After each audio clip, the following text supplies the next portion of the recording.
Hey everybody, this is Robert from Black Belt Gaming. Wanted to talk with you briefly about a game that I've really enjoyed. I've had it in my collection for a good number of years now. It's called Lord of the Rings The Confrontation. This is the, I guess, first edition of the game. I guess we could just call it the basic game. And it's about the struggle between the good side and the dark side, the evil forces. It's themed like many other Lord of the Rings games. You need to get Frodo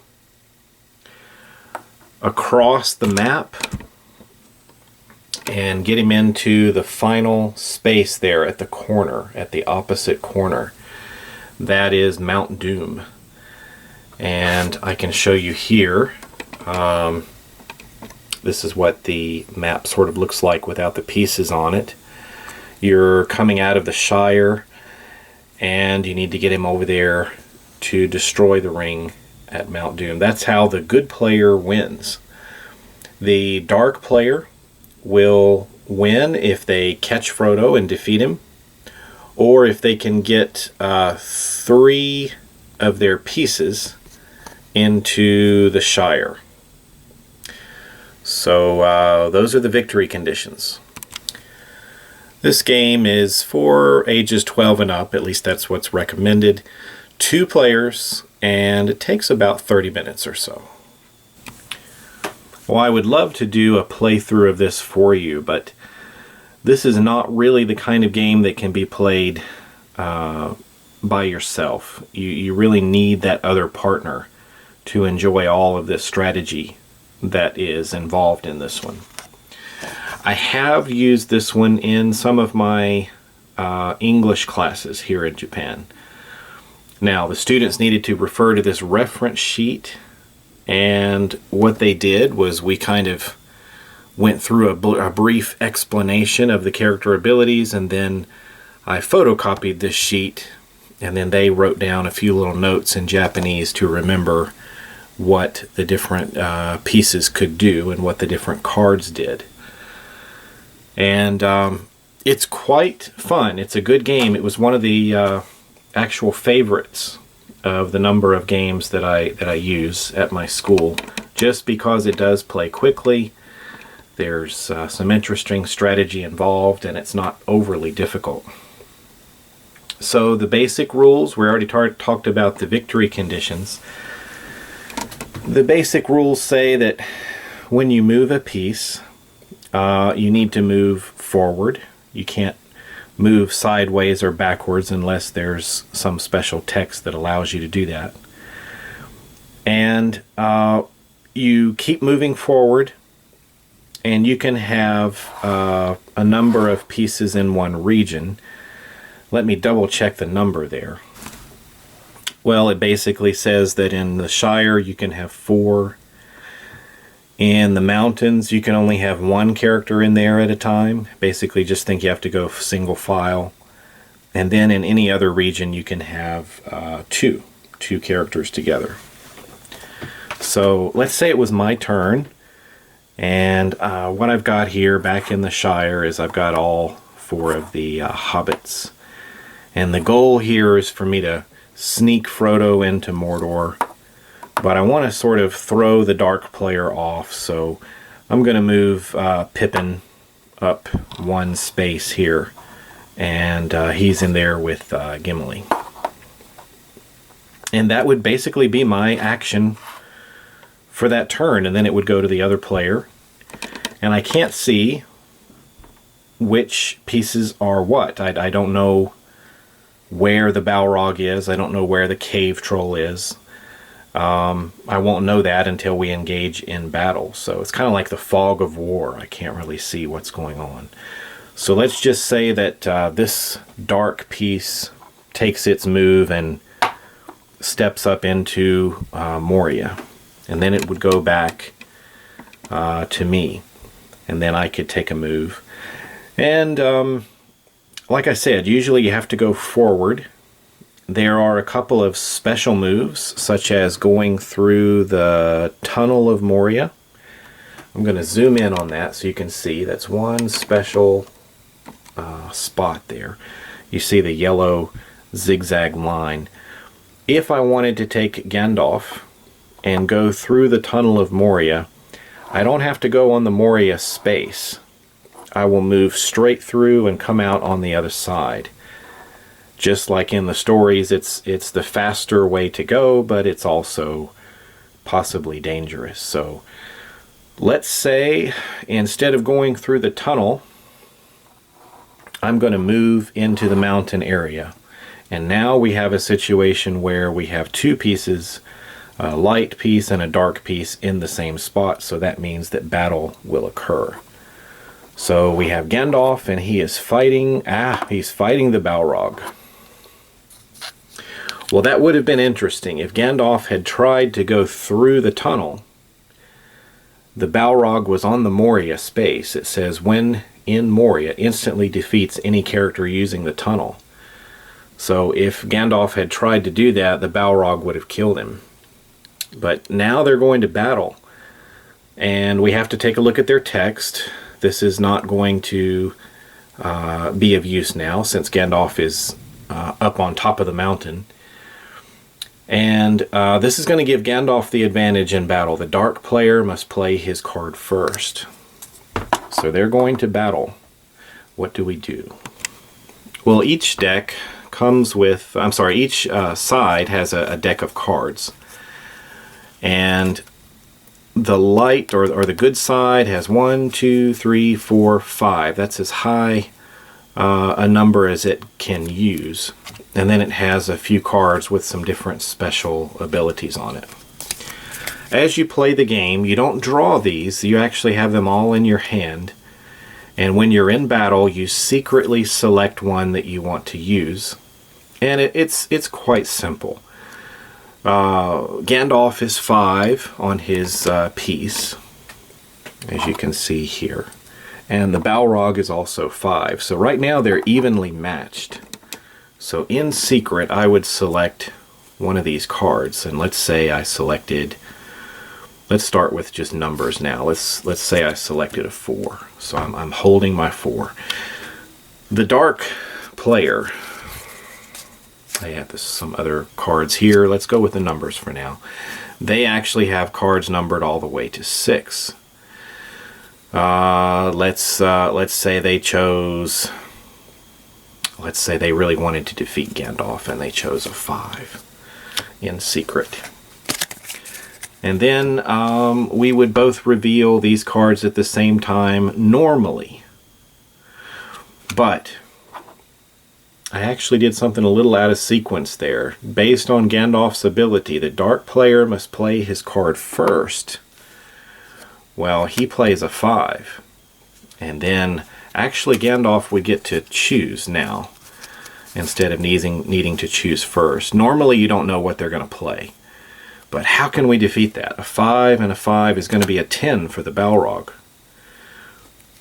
So I would have to play my 5.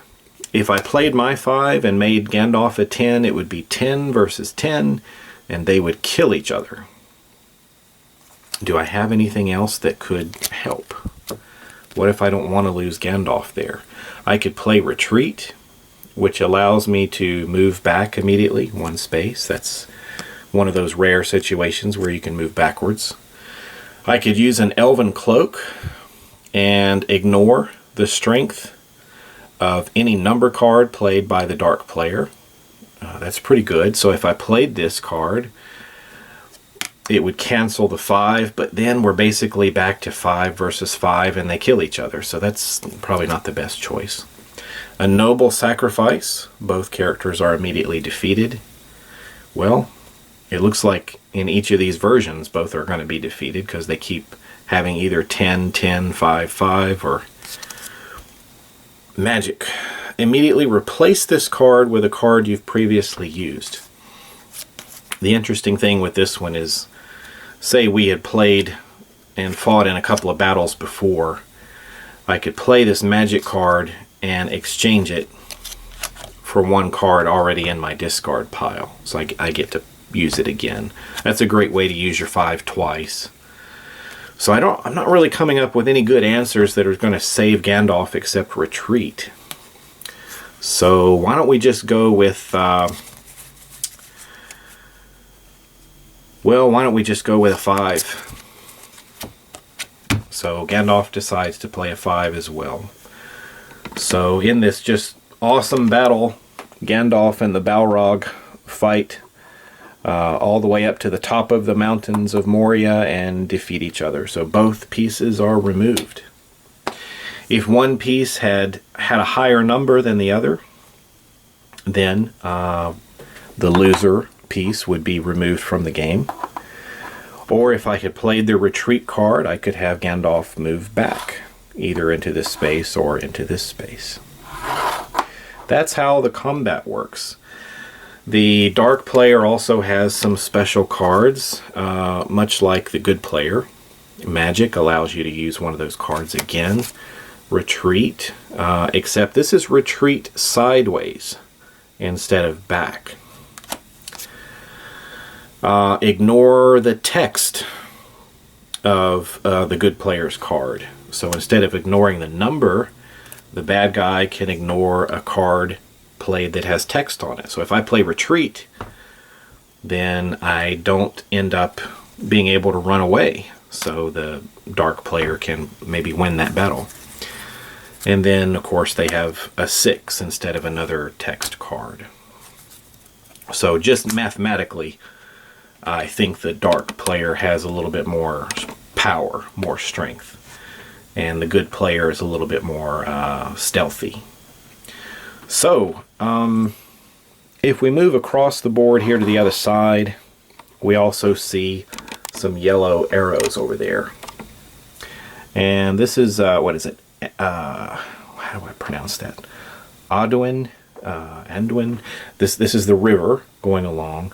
This is one of the places where some special movement is allowed for the good player only. So if I'm able to get one of my players over here and I beat this guy, I can actually move sideways down the river.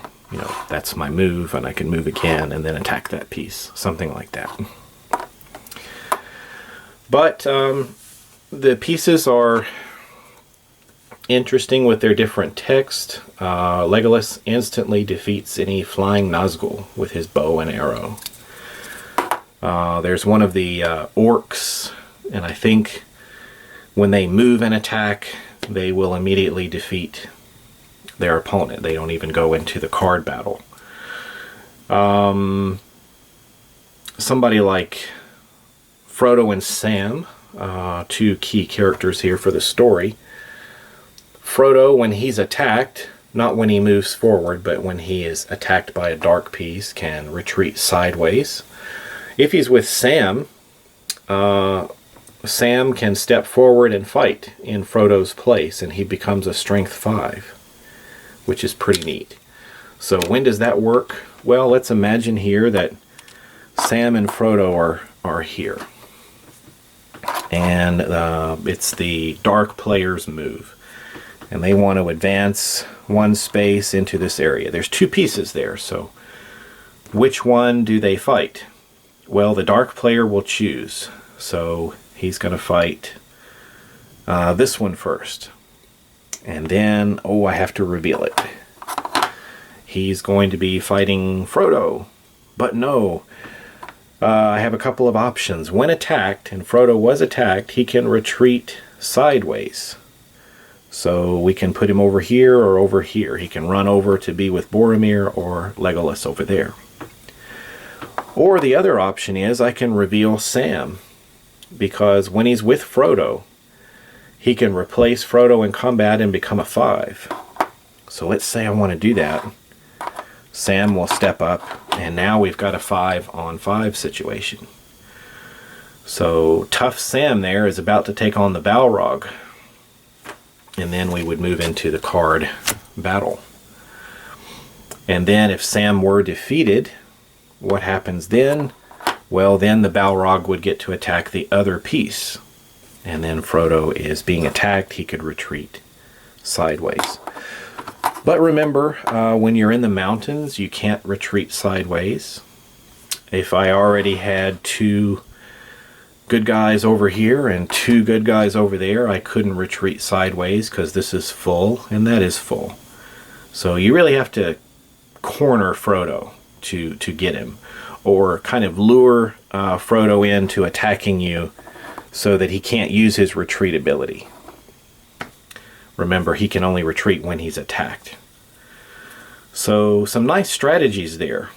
And there's a really nice feature where a lot of the different pieces can work well against a specific piece on the other side. So, you know, we said that Legolas was very good at taking down the flying Nazgul. The Balrog will get you in the tunnel. There's some others here. Here's the Witch King. The Witch King may attack sideways, which is cool, but then Mary instantly defeats the Witch King. So there's a neat strategy there where you're trying to figure out, okay, I can't see this piece now, but I did see it in battle before, and I know that that's the Balrog. So I'll try to see if I can get somebody either to stay away from, or somebody that's going to be good, like say Boromir here, where I can get him to attack the Balrog. And Boromir is a 0, but it doesn't matter. He instantly defeats anybody he's fighting, but he dies as well.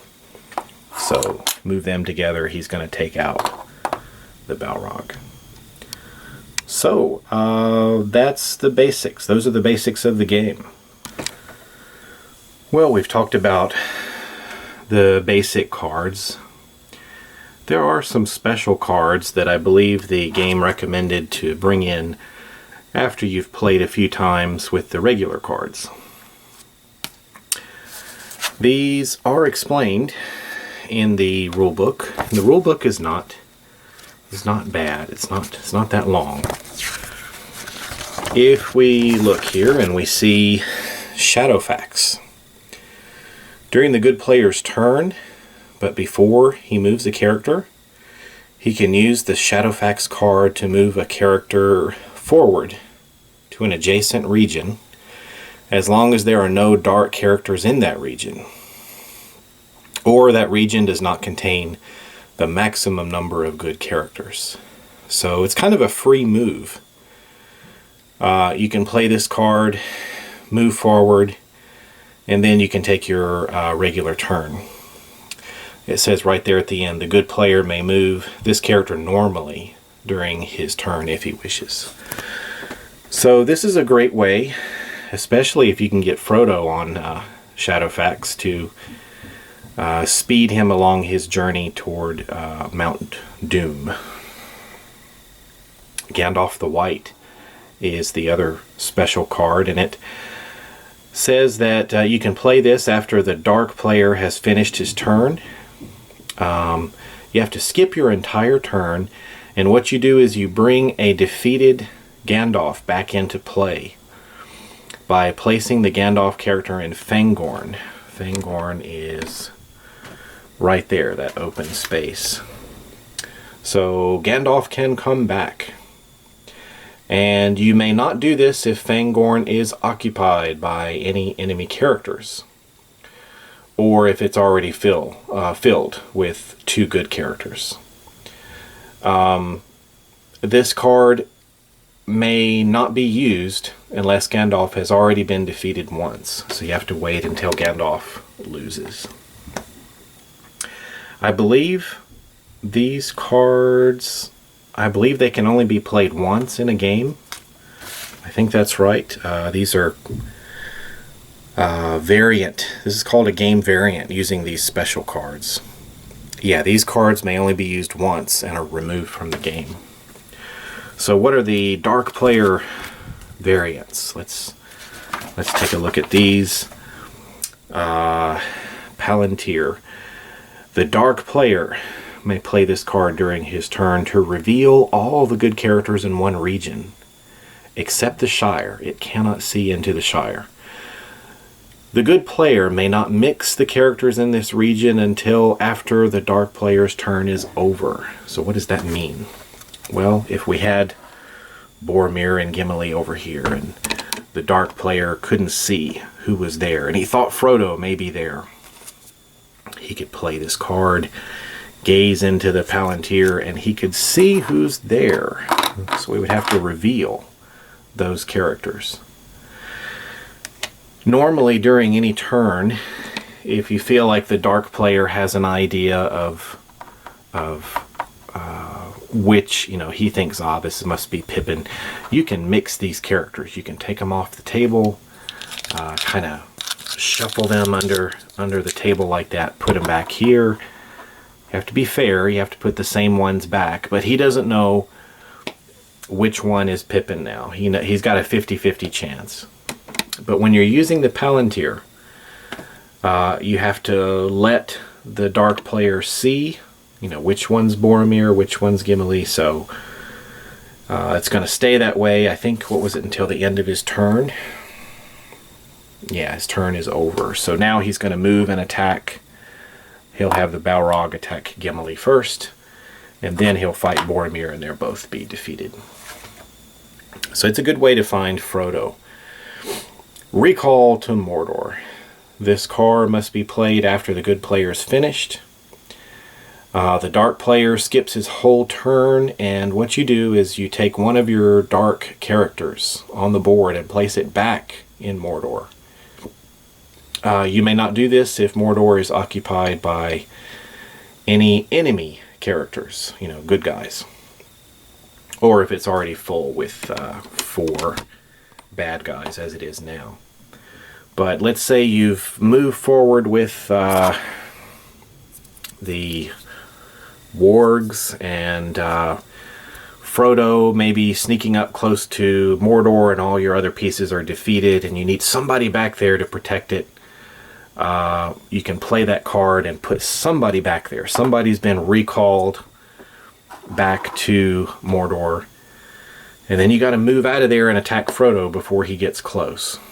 So it's good, kind of a good special tactic to have in your back pocket when you need it. Well, from my experience playing this game, on my channel, many games, I do a blind playthrough. I play a game that I've never played before. It's the first time. Or I may be playing the same game again, but a new scenario, a new mission, or some new expansion, something like that. Usually bringing you something that I've played for the first time. That's kind of been what my channel has been about. Very different from others that play these games up and down multiple times, and then they teach you how to do it. I really share the experience of learning it along the way. I'm learning it as I go along.